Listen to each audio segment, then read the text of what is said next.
Most people assume government debt is a sign of failure or mismanagement. But that's not the story the numbers actually tell. Look at the world, and you'll see this isn't an exception. It's the universal rule.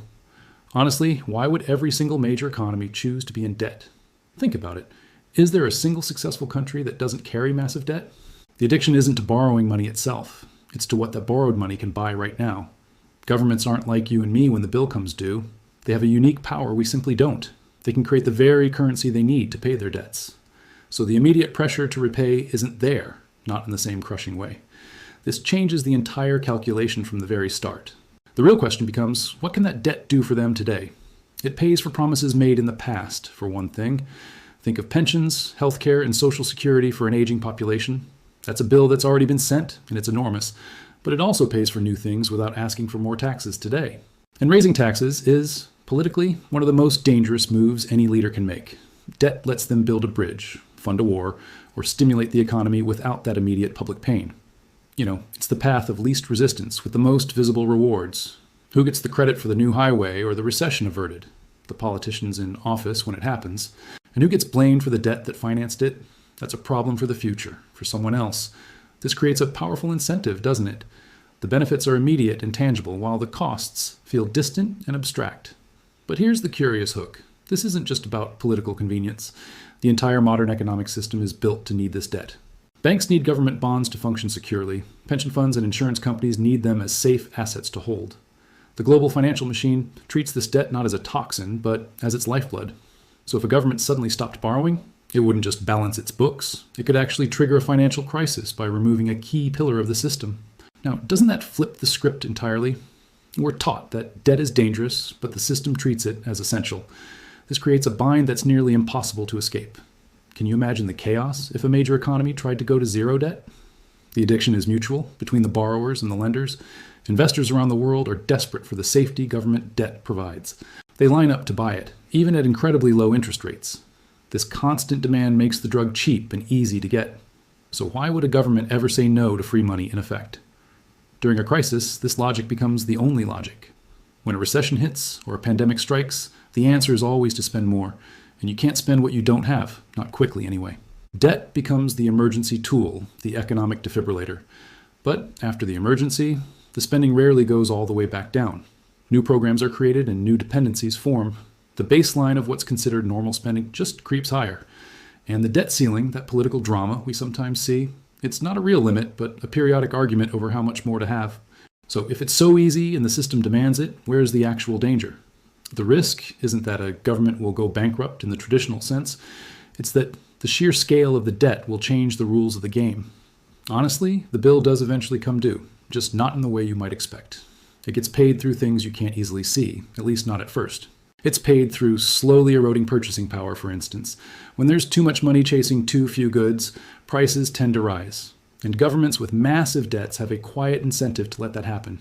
Why? Because inflation makes the real value of the old debt smaller. It's a stealthy way to reduce what they owe without officially defaulting.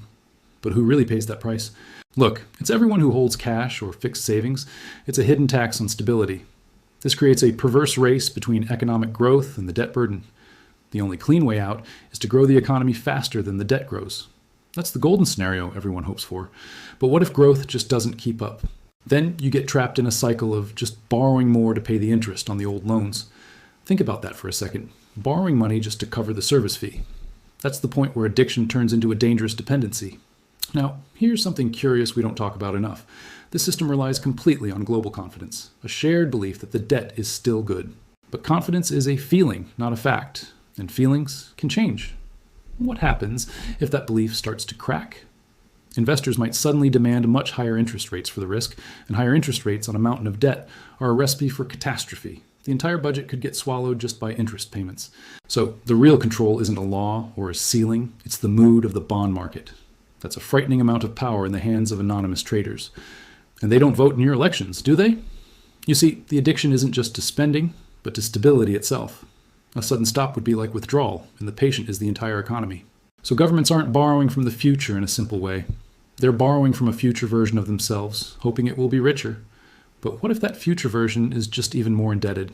It's a Ponzi scheme only if the growth stops, and everyone is betting it never will.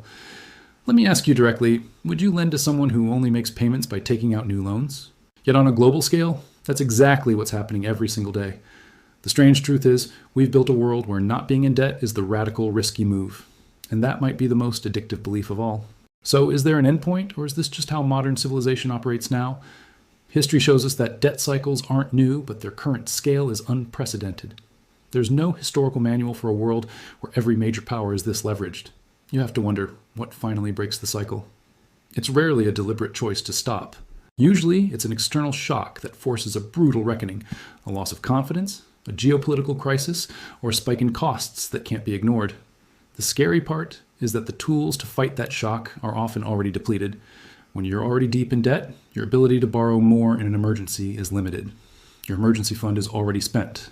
This leaves only truly painful options: severe austerity, default, or letting inflation run wild. None of those are politically pleasant, and they can topple governments. So the incentive is to keep pushing the problem forward, hoping a miracle arrives. But hope isn't a strategy, it's a prayer. Look at the numbers calmly, and you'll see the math is relentless. The interest clock never stops ticking, even if you ignore the statements. So why don't voters revolt against this? Well, because the pain of cutting spending is immediate and very personal. It's closed libraries, poorer schools, and smaller pensions. The pain of the debt is a complex future statistic. Given that choice, what would you pressure your politician to choose? They'll pick the path that avoids today's riots, not tomorrow's potential crisis. You know, that's the democratic dilemma built into the heart of this. And it makes the addiction almost a logical outcome of the system itself. Could we design a different system? Perhaps, but it would require a fundamental rewrite of money, sovereignty, and global finance. Are we collectively willing to face that level of uncertainty? Honestly, probably not, until we have no other choice. For now, the addiction is managed, not cured. The patients are conscious of the problem, but see no viable path to sobriety.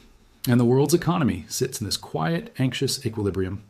We all just watch the numbers get larger, normalized by their own sheer size. It feels less like a countdown and more like a permanent background hum. But ask yourself this final question. What happens when the music finally does stop? There's no rehearsed answer, only the echo of the debt we built together.